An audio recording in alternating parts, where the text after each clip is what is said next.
La montagne du 15 novembre. Michel Barnier a annoncé dans Ouest France qu'il engagera probablement la responsabilité de son gouvernement sur le budget par l'article 49.3 de la Constitution qui permet une adoption du texte sans vote. Quand je vois ce qu'il s'est passé à l'Assemblée, où ses soutiens de la droite et du centre ont rejeté le projet de budget pour 2025 qui avait été profondément modifié par la gauche, il me semble difficile de faire autrement au bout de la discussion, a affirmé le Premier ministre dans un entretien au quotidien régional mis en ligne jeudi soir. Mais vous observerez que nous avons fait le choix de laisser le débat s'y dérouler, a-t-il ajouté.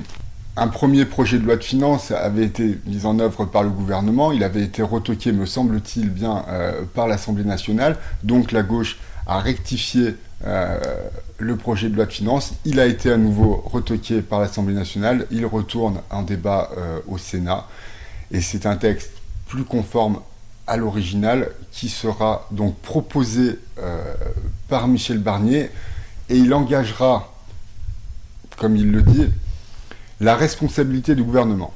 Cela signifie que l'Assemblée nationale devra se prononcer pour ou contre le dépôt d'une motion de censure. S'il y a une motion de censure déposée, il semblerait bien que le gouvernement serait renversé. Alors s'il n'y a pas de motion de censure, donc le texte de loi est adopté, le texte de projet de loi, le texte de loi de finances est adopté sans vote, par l'utilisation du 49.3, le fameux 49.3. Or, comme l'a dit Jean-Luc Mélenchon aujourd'hui, je crois, Emmanuel Macron sera obligé de partir si le gouvernement est renversé.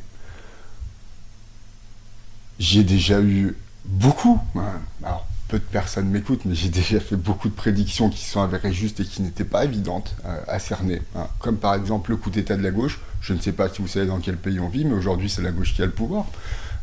Elle fait retoquer le texte de projet de loi de finances, le projet de loi de finances, elle y apporte ses modifications, elle est retoquée, elle menace, elle fait des procédures de destitution.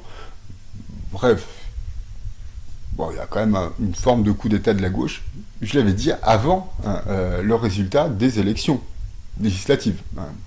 Je suis un personnage lumineux.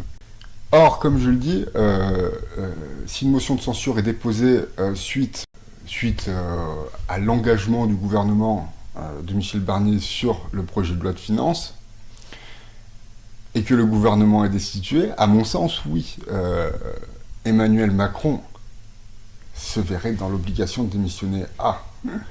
Il lui reste une carte dans sa manche. Le référendum. Donc j'annonce, si le gouvernement est renversé, Emmanuel Macron fera un référendum sur une question, je ne sais pas laquelle, pour asseoir son pouvoir, pour préserver son poste de président de la République. Donc il est évident que j'aurai l'air très ridicule si ça ne se passe pas, mais je m'y engage. Merci de m'avoir écouté et aimez-vous les uns les autres.